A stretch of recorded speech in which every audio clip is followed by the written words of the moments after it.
Hello बच्चों, कैसे हो आप लोग। सबसे पहले तो जो आज की हमारी सीरीज है एग्जाम डोज, इसका मतलब बताते हैं एग्जाम डोज का मतलब क्या है। तो बच्चों, आपको पता है जैसे जैसे आपके एग्जाम पास आते रहेंगे तो आपका जो सिलेबस का प्रेशर है वो सिलेबस का प्रेशर बहुत ज़्यादा हो जाता है। तो उसमें हमें करना क्या होता है, जैसे हर चैप्टर के हमें क्या करना होता है, शॉर्ट नोट डेवलप करना होगा। Short notes in the sense her chapter के पास आपके पास एक दो पेज के सारे फॉर्मूले होने चाहिए। तो उसी के सिलसिले में हमने ये सीरीज स्टार्ट की है एग्जाम डोज की। इसमें मैं क्या करूंगा, आपको हर चैप्टर के शॉर्ट नोट्स प्रोवाइड करूंगा। शॉर्ट नोट्स में आपके सिर्फ फॉर्मूले फॉर्मूले या एक दो इंपॉर्टेंट टॉपिक है वो, और साथ ही साथ में हर चैप्टर के 10 to 15 क्वेश्चन आपको मिलने वाले हैं। उससे बेनिफिट क्या होने वाला है आपका, जैसे अभी फॉर एग्जाम्पल अगर आप बोर्ड की कॉपी उठा के ले चलेंगे तो आपकी एक कॉपी में लगभग 100 to 150 पेजेस हो जाते हैं। तो at the time of exam, for example मान लो आपका कल एग्जाम और आज आप पढ़ने बैठ रहे हो या एक दिन पहले पढ़ने बैठ रहे हो, तो उसमें स्ट्रेस इतना हो जाता है कि आपको पढ़ने का मन ही नहीं करता।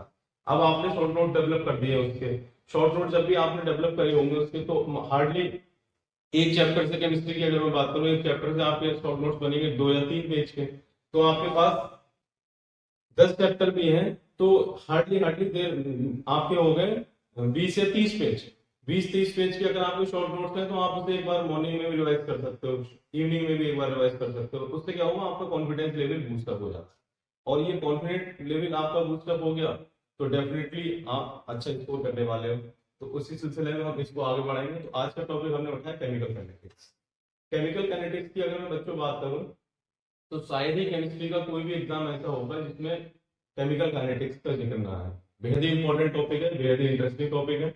तो इसको उठाते हैं आज। सबसे पहले होगा क्या, अगर मैं कोई भी जनरल रिएक्शन देखूं बच्चों, for example this is any general reaction, इसमें होता क्या, जो लेफ्ट पार्ट है आपका इसको हम बोलेंगे रिएक्टेंट और इसको बोलते हैं बच्चों प्रोडक्ट। तो जब भी बात करेंगे आपकी रेट ऑफ रिएक्शन की, रेट ऑफ रिएक्शन को मैं शॉर्ट में लिख रहा हूं ROR। रेट ऑफ रिएक्शन आपका क्या हो जाता है बच्चों, देखो रेट का मतलब क्या होता है, स्पीड होता है। स्पीड आप सब पढ़े लिखे हो, डिस्टेंस अपॉन टाइम। लेकिन बच्चों यहाँ पर जो डिस्टेंस कुछ है नहीं, रिएक्शन की क्या ही डिस्टेंस होगी। तो यहाँ पर हम क्या ले लेते हैं, concentration, change in concentration upon change in time. तो आपका चेंज इन कंसंट्रेशन क्या हो जाएगा, आपका DA upon DT equals to DP upon DT। अगर जब भी आप बात करेंगे, ये रिएक्टेंट वाला था और ये प्रोडक्ट वाला था, तो बच्चों टाइम के साथ अगर आप देखोगे, जैसे जैसे टाइम बढ़ेगा, फॉर एग्जांपल अगर मान लो मैं बात करूं 0 सेकंड्स पे, 0 सेकंड्स पे आपकी रिएक्शन स्टार्ट नहीं हुई होगी, तो आपके पास एक ही कंसंट्रेशन कुछ होगी। और जैसे जैसे टाइम पास होता रहेगा, 1 सेकंड, 2 सेकंड, 3 सेकंड, प्रोडक्ट आपका बनता रहेगा। जैसे जैसे प्रोडक्ट बनेगा बच्चों, ये वाली चीज क्या हो जाएगी, कम हो जाएगी। तो इसका मतलब टाइम के साथ साथ ये वाली चीज आपकी क्या हो रही है, कम हो रही है। इसीलिए हमको क्या लगा देंगे यहाँ पर, नेगेटिव। इस नेगेटिव साइन का ये कतई मतलब नहीं है कि आपका जो रेट ऑफ रिएक्शन है वो नेगेटिव में है, नहीं। इसका मतलब ये है कि by the passage of the time आपकी जो कंसंट्रेशन की वो रिएक्टेंट की कंसंट्रेशन है वो क्या हो रही है, डिक्रीज हो रही है। अब इसका एक एग्जांपल अगर मैं और बता दूं, तो 2A plus 2A equals to, मान लो आपका कुछ भी 3B बन गया, तो आप इसको कैसे लिखेंगे। इसका अगर आपको ROR लिखना हो, ये तो मैंने सिंपल वाला ले लिया था सर, तो आपको ROR कैसे लिखेंगे इसका, DA अपॉन DT सेम रहेगा। और बच्चों ये जो फैक्टर्स हैं आपके 2 3, इसको बोलते हैं स्टाइकोमेट्रिक रेशियो। क्या बोलते हैं, स्टाइकोमेट्रिक रेशियो। इनको क्या करना होता है, इनको आपको 1 में लेके आना होता है। 1/2 equals to 1/3 DV upon DT। Similarly ये आपकी रिएक्टेंट साइड है, इसको क्या कर लेंगे हम, माइनस में कर लेंगे। या अब साथ ही साथ इसके क्वेश्चन और भी आते हैं आपके बोर्ड पॉइंट्स में आते हैं, इंट्रेंसेस में भी आपको देखने को मिलेंगे। तो वो क्वेश्चन होते हैं आपके, rate of appearance, rate of disappearance ये क्वेश्चन भी पूछे गए हैं, रेट ऑफ अपीयरेंस पूछेगा, रेट ऑफ डिसअपीयरेंस पूछेगा। अच्छा, अपीयरेंस की जब भी मैं बात करूं तो अपीयरेंस का मतलब क्या हुआ, जो चीज अपीयर होने वाली है, तो अपीयर आपको क्या होने वाला है बच्चों, प्रोडक्ट अपीयर होने वाला है। तो जब भी बात करेगा रेट ऑफ अपीयरेंस की, it means it is dealing about the product concentration, and rate of disappearance it is dealing about reactant concentration. क्या करना है आपको, सिमिलरली सब कुछ करना है, सिर्फ ये स्टाइकोमेट्रिक कोफिशिएंट्स को काउंट नहीं कर देते हैं। तो मैं यहाँ पर कॉमन करके लिख दूं, here we don't count, here we don't count stoichiometric coefficient, stoichiometric coefficient को काउंट नहीं करते हैं और इसमें स्टाइकोमेट्रिक कोफिशिएंट को इंक्लूड कर लेते हैं। तो बच्चों बता, रेट ऑफ अपीयरेंस की अगर मैं बात करूं तो रेट ऑफ अपीयरेंस इसके लिए क्या हो जाएगा, माइनस का डीए अपॉन डीटी, और रेट ऑफ डिसअपीयरेंस की अगर मैं बात करने वाला हूं, रेट ऑफ डिसअपीयरेंस की अगर मैं बात करूंगा तो ये क्या हो जाएगा, डीपी अपॉन। इसमें हम क्या करेंगे, बस स्टाइकोमेट्रिक कोएफिशिएंट को काउंट नहीं करेंगे। सिमिलरली रेट ऑफ अपीयरेंस को ये भी बोल लिया जाता है, अपीयरेंस को हम बोल लेते हैं रेट ऑफ फॉर्मेशन, और रेट ऑफ डिफॉर्मेशन भी बोला गया है डिसअपीयरेंस। ठीक है बच्चों, अब इसके बाद में हम बात करते हैं लॉ ऑफ मास एक्शन की।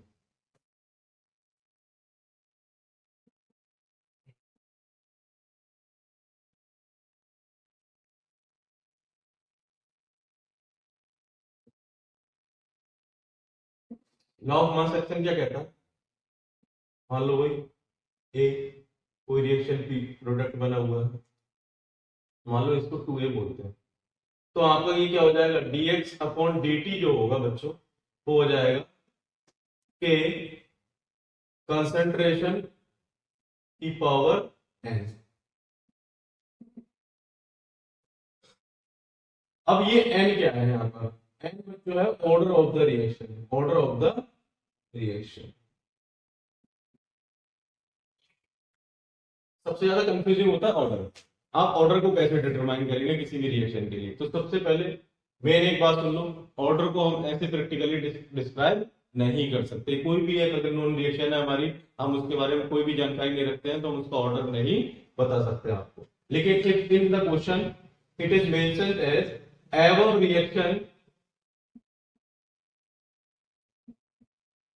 इज एलिमेंट्री, अगर क्वेश्चन में ये बोल दिया है आपकी जो एवर रिएक्शन है वो क्या है, एलिमेंट्री है, इफ, तो आप इसमें क्या करने वाले हो, तो आप इसमें हमेशा ऐसे केसेस में, एलिमेंट्री के केसेस में, आपका जो ऑर्डर है बच्चों वो हो जाता है मॉलिक्यूलरिटी के बराबर, हमेशा इसको याद रख लेना। ये स्टार मार्क क्वेश्चन रिसेंट आया हुआ अभी आपके एग्जाम से। तो इसमें मॉलिक्यूलरिटी आप जानते हो, नंबर ऑफ मॉलिक्यूल्स, तो यही आपका क्या हो जाएगा, dx upon dt equals to k concentration की पावर 2। तो इस केस में आप बता सकते हो कि हमारा मॉलिक्यूलरिटी 2 है और ऑर्डर भी 2 है। लेकिन अगर बात करें इसको ऑर्डर डायरेक्ट बताने की, अगर कुछ भी इंफॉर्मेशन नहीं दे रखी है, तो it is a experimental. Next one, इसके बाद बात करेंगे हम जीरो ऑर्डर रिएक्शंस।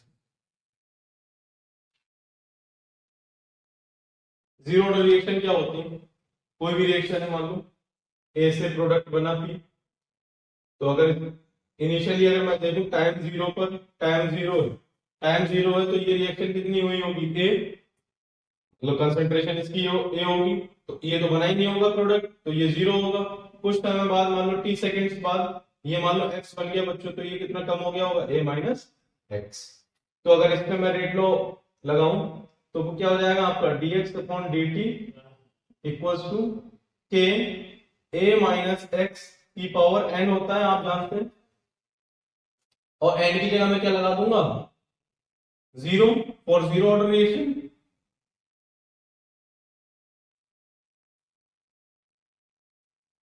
बस पुट कर देंगे तो आपका ये हो जाएगा माइनस dx अपॉन dt के a माइनस एक्स की पावर 0। ये इतना मुझे करना नहीं था, इसलिए कर दिया, आपको थोड़ा सा एक आइडिया मिल जाए, वरना शॉर्ट नोट्स में आपको कोई पूरा इंटीग्रेशन करने की आवश्यकता नहीं। आपकी जो फेयर कॉपी बनी हुई है उसमें पूरा इंटीग्रेशन आपने कर रखा होगा। तो आपको इसमें सिर्फ फॉर्मूले लिखने हैं। इंपोर्टेंट फॉर्मूले की मैं बात करता हूँ, वो मैं यहाँ पर आपको लिखवाता हूँ। सबसे पहला फॉर्मूला आपका हो जाएगा x इक्वल टू के टी। एक्स, हाँ यहाँ पर दो बातें, दो कंसेंट्रेशन आपकी इंक्लूड होंगी। अब ये जीरो ऑर्डर की बात हो, फर्स्ट ऑर्डर की बात हो, सेकंड ऑर्डर की बात हो, एन ऑर्डर की बात हो, किसी भी ऑर्डर की बात हो, ये दो चीजें आपको बहुत दिमाग में रखनी है, जो कि सबसे ज्यादा कंफ्यूजिंग होती है, ये एक्स और ए माइनस एक्स। तो किसी भी रिएक्शन में बच्चों दो तरह की आपकी कंसेंट्रेशन है, एक कंसेंट्रेशन जो खर्च हो गई रिएक्शन में और एक जो बची है।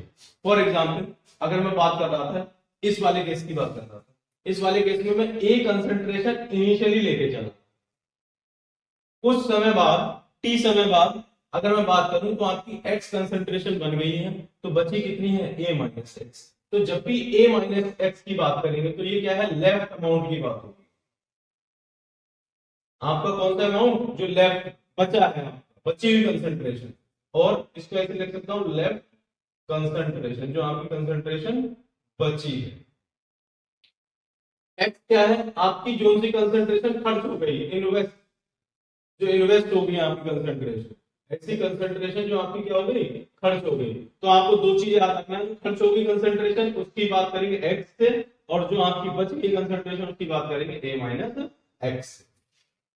अगर बात करते हैं टी हाफ की, फॉर टी हाफ, आप टी हाफ की बात होती है तो टी हाफ आप जानते हैं, टी हाफ कौन सा टाइम है, ऐसा टाइम जब आपकी बची हुई कंसेंट्रेशन कितनी हो जाए, ए माइनस एक्स हो जाए। तो बची हुई कंसेंट्रेशन जब भी बच्चों ए माइनस एक्स हो जाएगी तो आप क्या लिखोगे, यहां से देखो मैं मिटा दूंगा उसके बाद, A minus X equal to A by two. तो यहां से आप कैलकुलेट करोगे तो एक्स की वैल्यू कितनी आने वाली है बच्चों, ए बाई टू आने वाली है। और सिमिलरली टी को आप क्या लिखोगे, टाइम कितना हो गया आपका, टी हाफ और टी 50%। इसको बस सब्स्टिट्यूट करते हैं, एक्स की जगह पे आप क्या लगा दो, ए बाई टू लगा दो, और टी की जगह लगा दो आप टी 50। इसको वैल्यू पुट करते हैं यहाँ पर, तो क्या हो जाएगा, इसको इधर ही कर देते, एक्स की जगह मैंने लगा दिया आपका ए बाई टू इक्वल्स टू के पॉइंट टू टी हाफ। इसको कैलकुलेट कर देते हैं,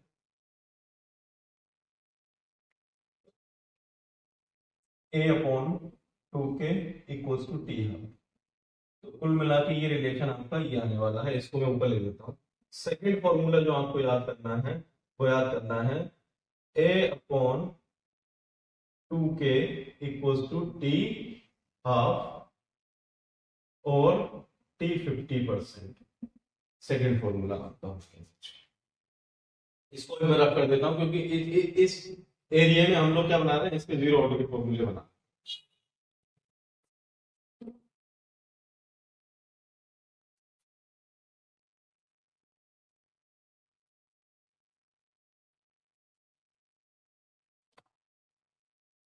नेक्स्ट, अब आपकी दो दो इक्वेशन और आएंगी, वो आपका क्या होगा, C T equal to C not minus का के नॉट टी, और एक इक्वेशन आपको और मिलती है एग्जाम्स में देखने को, C T equal to C not plus k not T. ये थोड़ी सी इंपॉर्टेंट रिएक्शन।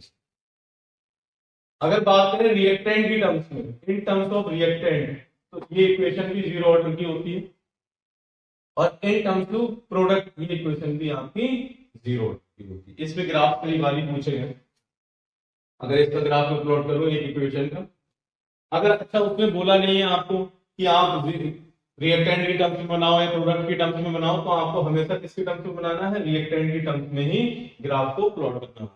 तो एक ग्राफ प्लॉट करके मैं आपको बताता हूँ। फॉर एग्जांपल मैंने ले लिया C T equal to C not minus का के नॉट टी।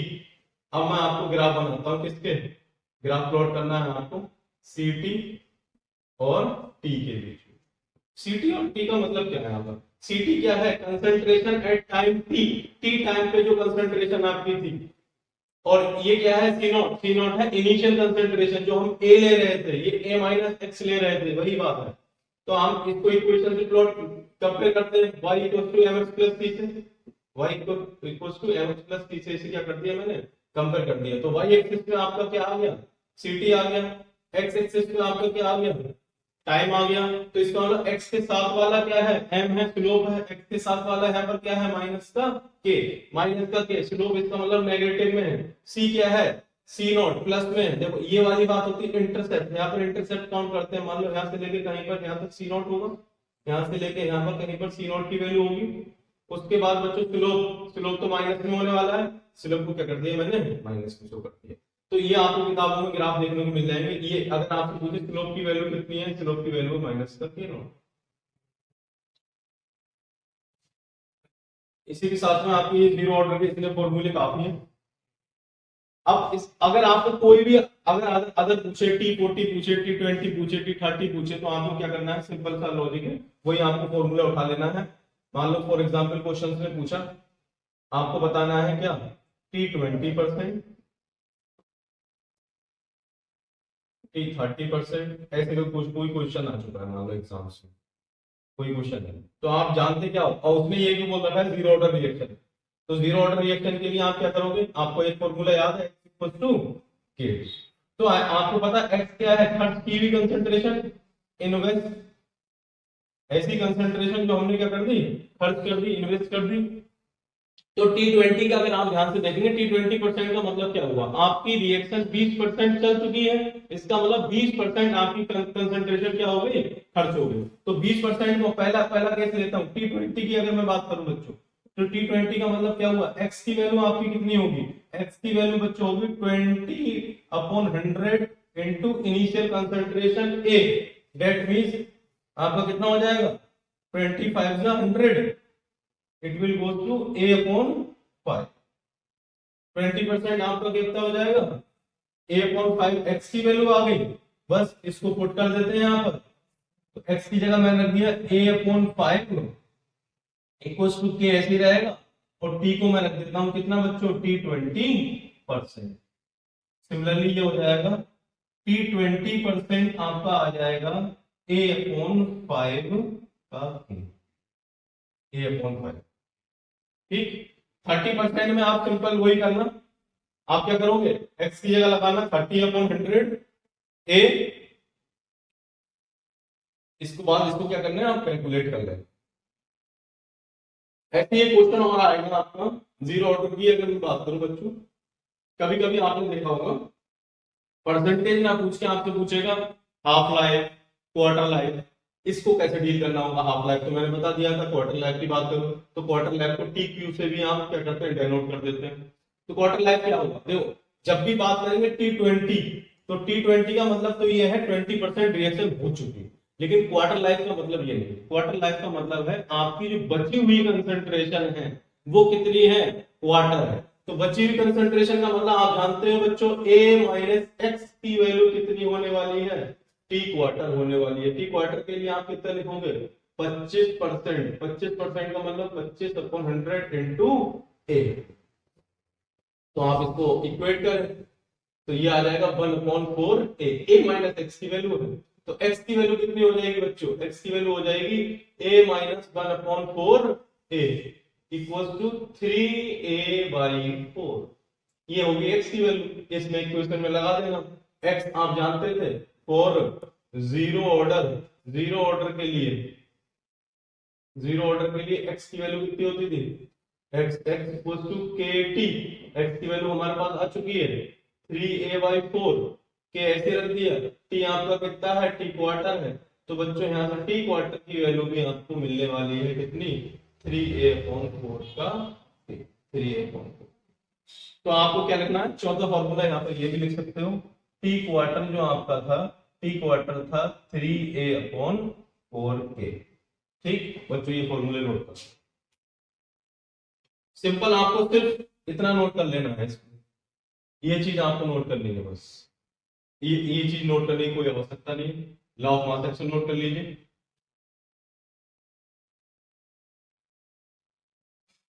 इसके बाद आगे बढ़ते हैं फर्स्ट ऑर्डर रिएक्शन के लिए।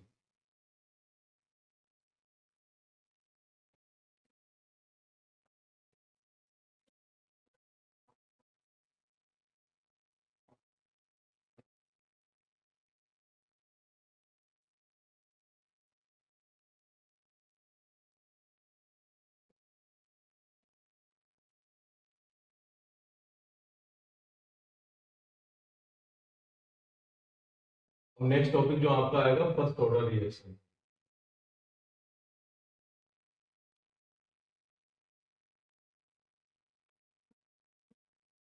फर्स्ट ऑर्डर रिएक्शन की अगर मैं बात करूं तो इसको मेरी तरफ से इस्तेमाल कर लो एग्जाम्स के लिए। ये आपको एग्जाम में पूछने वाले हैं, डेफिनेटली पूछने वाले हैं फर्स्ट ऑर्डर रिएक्शन। सिंपल सी, ए से पी कोई रिएक्शन चल रही होगी, मैं डायरेक्ट फॉर्मूला लिखूंगा इस बार।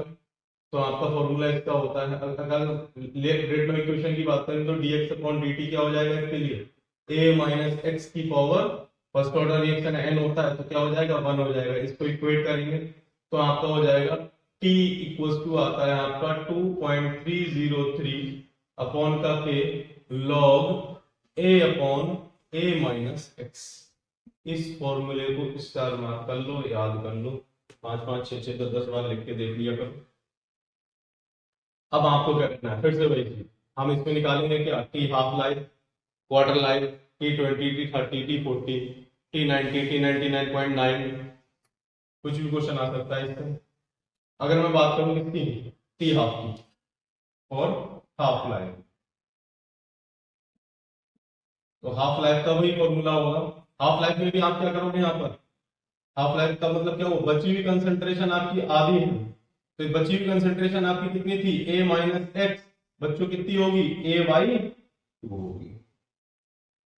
इसमें इक्वेशन में रख दो, t इक्वल टू 2.303 अपॉन का k log a upon a by 2 पर चला जाएगा, तो t इक्वल टू 2.303 अपॉन में k log 2a upon a से कैंसिल आउट, 2.303 अपॉन के log 2 आप जानते हो 0.301, तो t आपका बच्चे हो जाएगा 0.693 अपॉन का k। ये आपका हो गया t, ये t हाफ हो गया, ये t हाफ हो गया। यहाँ पर t भी आपका कितना था, tt है। आपको सिर्फ ये वाली वैल्यू रखनी है। इक्वेशन मैंने करके दिखा दी, आपको सॉल्व करके देखना नहीं है, आपकी फिर कॉपी में ही कर रखी होगी, प्रैक्टिस कॉपी में आप देख सकते हो। साथ ही साथ आप इसको अगर ध्यान से देखें तो ये वैल्यू को अगर आप ध्यान से देखें, इस वैल्यू में कहीं ना तो a की वैल्यू आई है ना a माइनस एक्स की वैल्यू आई है। इसका मतलब क्या है, ये वैल्यू आपकी क्या है, इंडिपेंडेंट है ऑफ द कंसंट्रेशन। तो अगर मैं हाफ लाइफ की बात करूं, फर्स्ट ऑर्डर की हाफ लाइफ जो है बच्चों इंडिपेंडेंट ऑफ द कंसंट्रेशन होती है। तो सेकंड फॉर्मूला आपका जो लिखा जाएगा,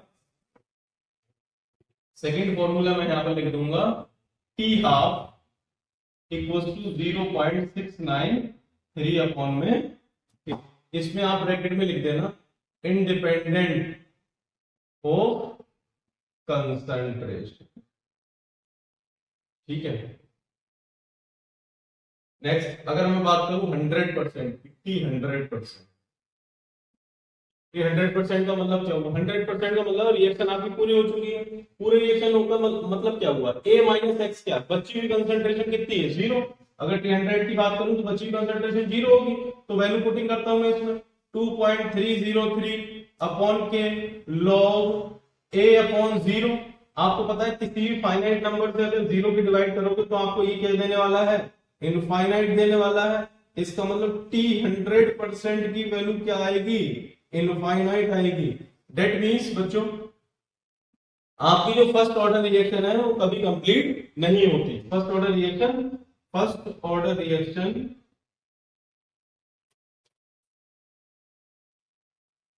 नेवर कंप्लीट्स,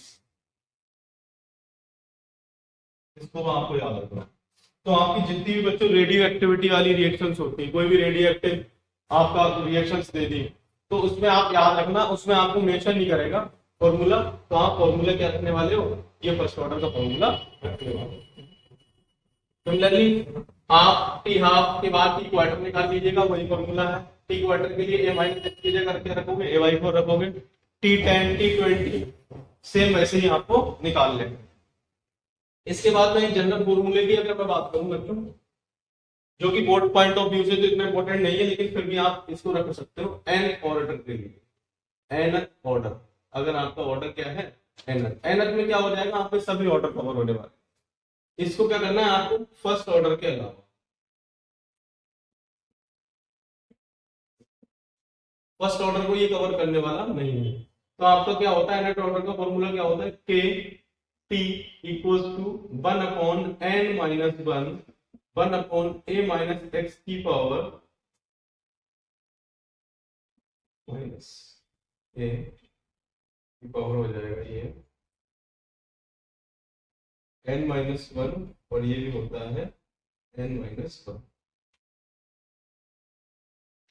तो अगर मैं बात करूं, अगर आपसे पूछे पूछे सेकंड ऑर्डर रिएक्शन है हमारी, सेकंड ऑर्डर रिएक्शन, तो कुछ मत करो, n की जगह आप रख दो 2, के टी इक्वल्स टू 1/2 - 1/a-x की पावर 2-1 माइनस 1/a की पावर 2-1। तो ये हो जाएगा के टी इक्वल्स टू 1/2 - 1 तो खत्म हो गया, वो तो 1 ही रह जाएगा, और ये हो जाएगा 1/a-x, और ये बचेगा 1/a। तो यहाँ पर t जो आ जाएगा 1/k 1/a-x और माइनस 1/a, ये आपका हो जाएगा जीरो ऑर्डर के लिए। सिमिलरली थर्ड ऑर्डर की बात करें, n की जगह 3 रख दीजिएगा, हाफ ऑर्डर की बात करें n की जगह हाफ रख दीजिएगा, किसी भी ऑर्डर की बात करें तो ये आपका क्या हो जाएगा, मेन फॉर्मूला आपका जनरेट हो जाएगा। बस याद रखना है, इसमें फर्स्ट ऑर्डर को काउंट नहीं करते, क्योंकि आपने फर्स्ट ऑर्डर में देखा था लॉग की वैल्यू आई थी, इसमें लॉग कहीं इंक्लूड ही नहीं है, तो फर्स्ट ऑर्डर के अलावा ये आपको सब में एप्लीकेबल होने वाला। इसके बाद ऑर्डर का सिलसिला आपका खत्म हो जाएगा। अगर मैं बोर्ड पॉइंट ऑफ व्यू से बात करूं, तो अभी तो सिर्फ बोर्ड पॉइंट ऑफ व्यू को ही कवर कर रहे हैं हम लोग। नेक्स्ट इसके बाद बनती है आपकी अरेनियस इक्वेशन।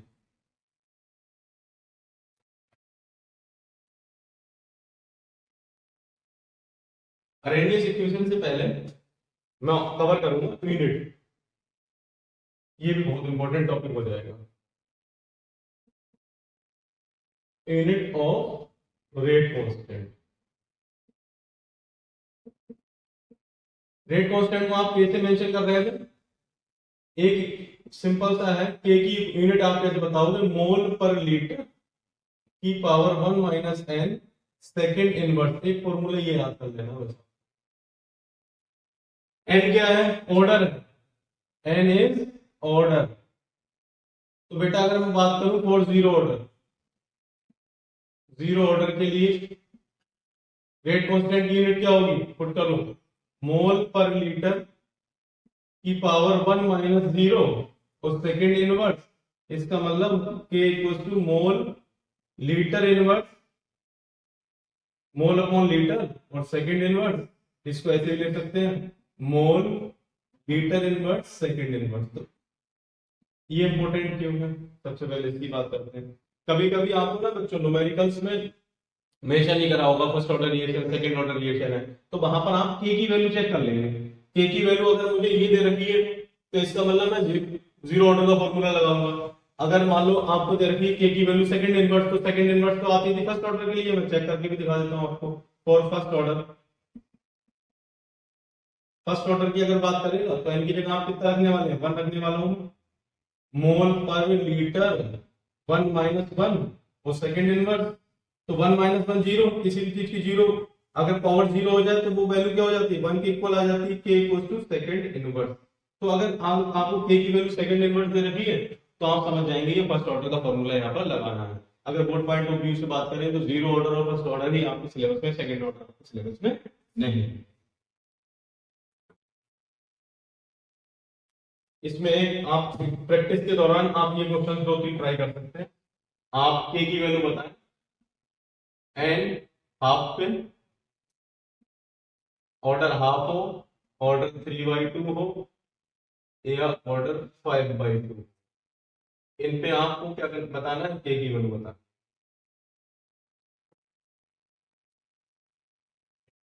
इसके बाद हम पढ़ेंगे अरेनियस इक्वेशन।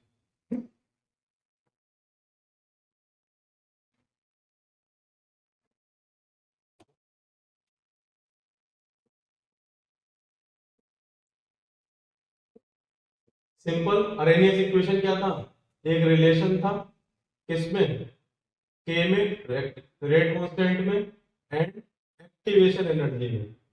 एक्टिवेशन एनर्जी में और रेट कांस्टेंट में क्या था, रिलेशन था। तो लिख देता हूं के इक्वल्स टू ए ई की power minus E A upon R T. बच्चों ये पावर में है, ये चीज क्या है, ई की पावर में, ई की पावर में, ये चीज पूरे ई की पावर में मैं लिख रखी है। तो अगर इसको बात करें लॉग की टर्म्स में, log k equals to log of A minus का E A upon 2.303 R T होता है। जब भी आप क्वेश्चंस में लगाएंगे तो आप ये फॉर्मूला इनपुट करेंगे, क्योंकि आपके पास ई को सॉल्व करने का मेथड नहीं होता, लॉग को हम सॉल्व कर सकते हैं, तो आप हमेशा ये लगाएंगे। इसका ग्राफ भी बना लिया गया है कभी कभी। तो आपको अगर ग्राफ पूछ लिया जाए लॉग के वर्सेस एक्टिवेशन एनर्जी ये, तो आप ग्राफ कैसे बनाएंगे, यहाँ पर तो सबसे पहले लॉग के रख दो, यहाँ पर क्या रख देंगे ना, ये रख दो,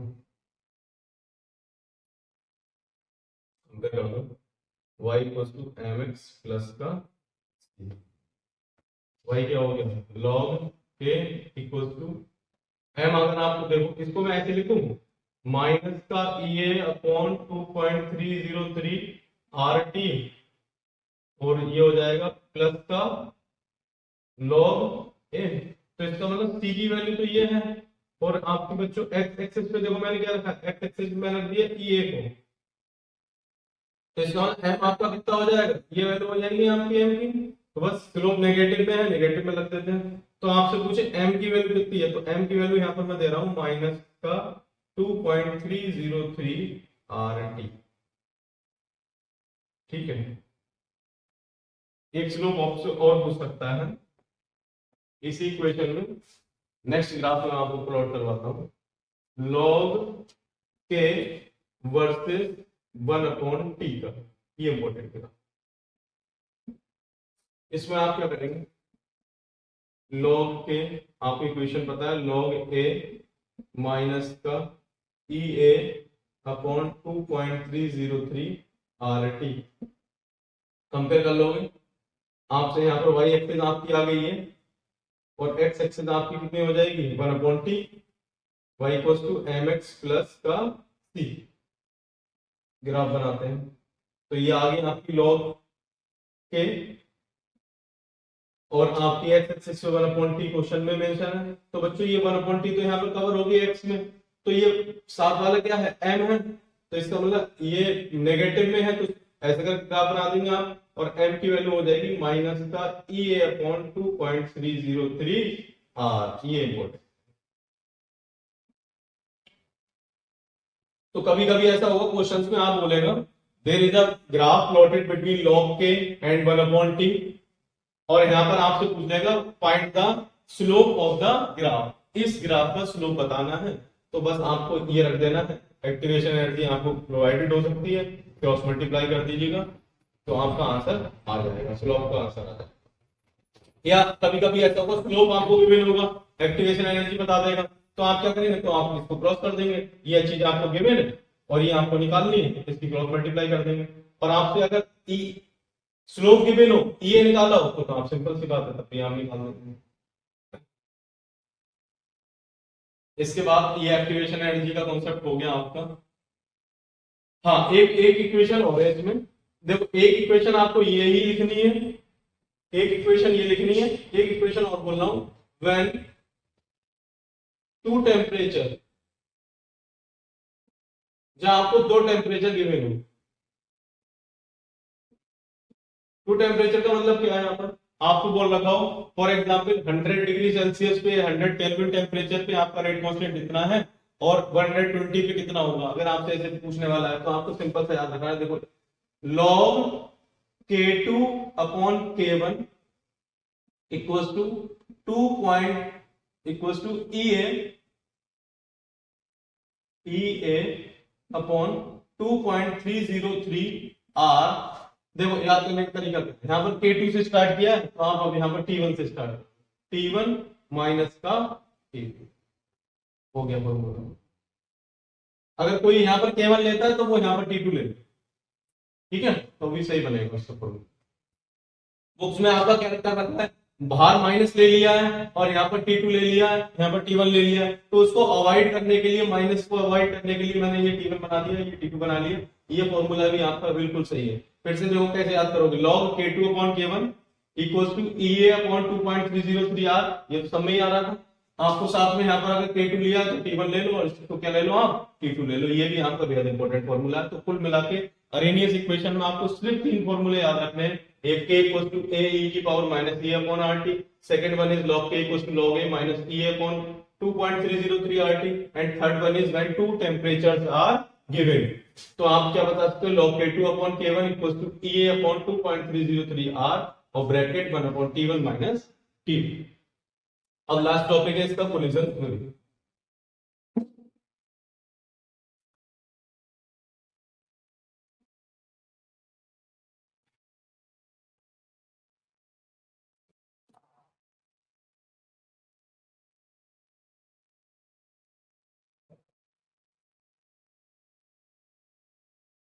कोलिजन थ्योरी क्या कहती है समझो। आपको अब तक आपने बताया होगा जो आपका के था, के रेट कांस्टेंट, के डिपेंड, अभी आपने एनर्जी इक्वेशन से देखा था कि आपका डिपेंड कर रहा था किस पे, एक्टिवेशन एनर्जी पे। आपने एक इक्वेशन दे रखी थी, के इक्वल्स टू क्या होता था, ए ई की पावर माइनस ई अपॉन आर टी होता था। इसका मतलब के आपका किस पे डिपेंड था, एक्टिवेशन एनर्जी पे डिपेंड था। लेकिन कोलिजन थ्योरी ने बताया, कोलिजन थ्योरी ने आपको क्या बताया, कोलिजन थ्योरी ने आपको बताया जो आपका के है, रेट कांस्टेंट है, वो सिर्फ एक्टिवेशन एनर्जी पे डिपेंड नहीं करता। एक्टिवेशन एनर्जी पे डिपेंड करता है लेकिन सिर्फ उस पर डिपेंड नहीं करता, और भी बहुत सारे फैक्टर्स हैं जिन पे वो डिपेंड करता है।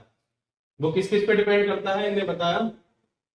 जो आपका के है, ए ई की power minus E R T, आपने किससे लिया था, ये आपने अरेनियस इक्वेशन से ले रखा था।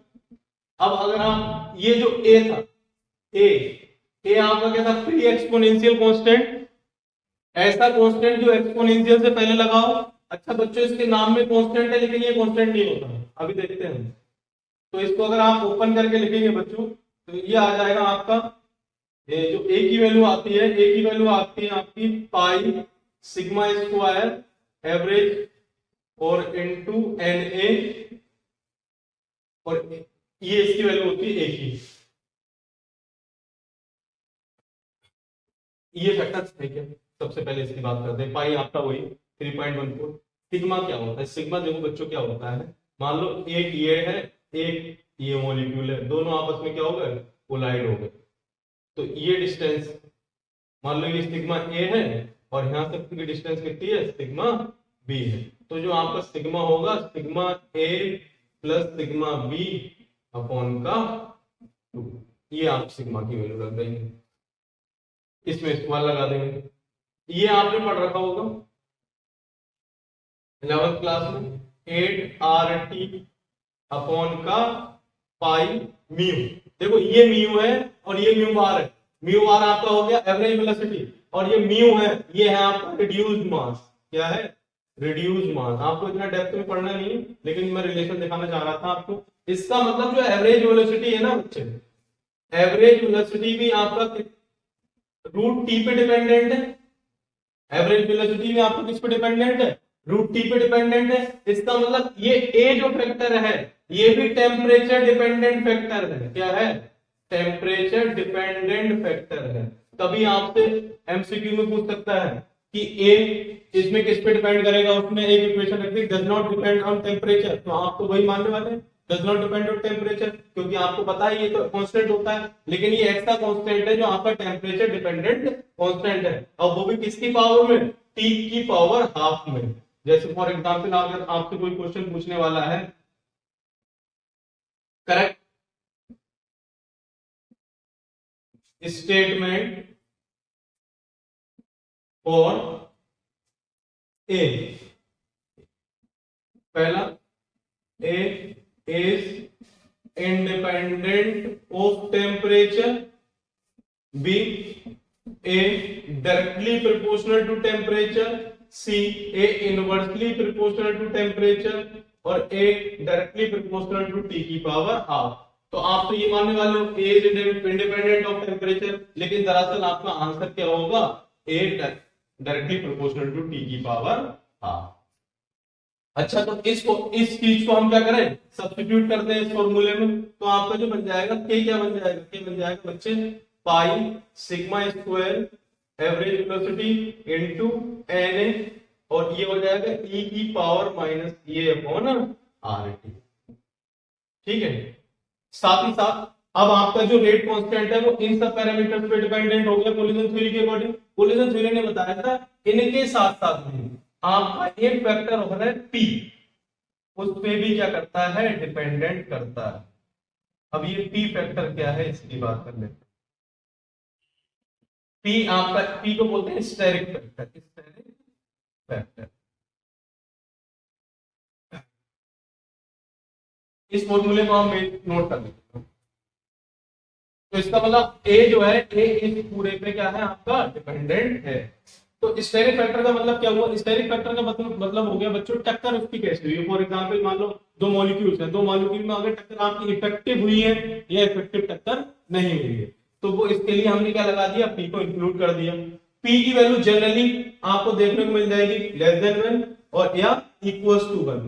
पी की वैल्यू आपको कभी भी ग्रेटर देन 1 नहीं होगी, ये भी आपका एमसीक्यू क्वेश्चन बन सकता है। ठीक है, तो कुल मिला के अगर मैं रिकैप लूं इस पूरी वीडियो का, तो रिकैप क्या था, सबसे पहले मैंने आपको क्या पढ़ाया था, सबसे पहले मैंने आरओआर पढ़ाया, रेट ऑफ द रिएक्शन पढ़ाया। रेट ऑफ रिएक्शन के बाद में अपीयरेंस डिसअपीयरेंस पढ़ा हम लोगों ने। अपीयरेंस डिसअपीयरेंस के बाद हमने क्या पढ़ा था, जीरो ऑर्डर रिएक्शन पढ़ा, फर्स्ट ऑर्डर रिएक्शन पढ़ा। फर्स्ट ऑर्डर रिएक्शन के बाद हमने पढ़ा unit of rate constant. Unit of rate constant के बाद हमने क्या पढ़ा था आपका, एक्टिवेशन एनर्जी पढ़ा। एक्टिवेशन एनर्जी के बाद कोलिजन थ्योरी पढ़ा। यही आपके 5 to 6 जो मैंने टॉपिक्स कवर करे हैं, इनका आपको शॉर्ट नोट बना लेना है। सिर्फ मैक्सिमम आपको 2 पेज कवर करना है, मैक्सिमम 2 पेज काइनेटिक के।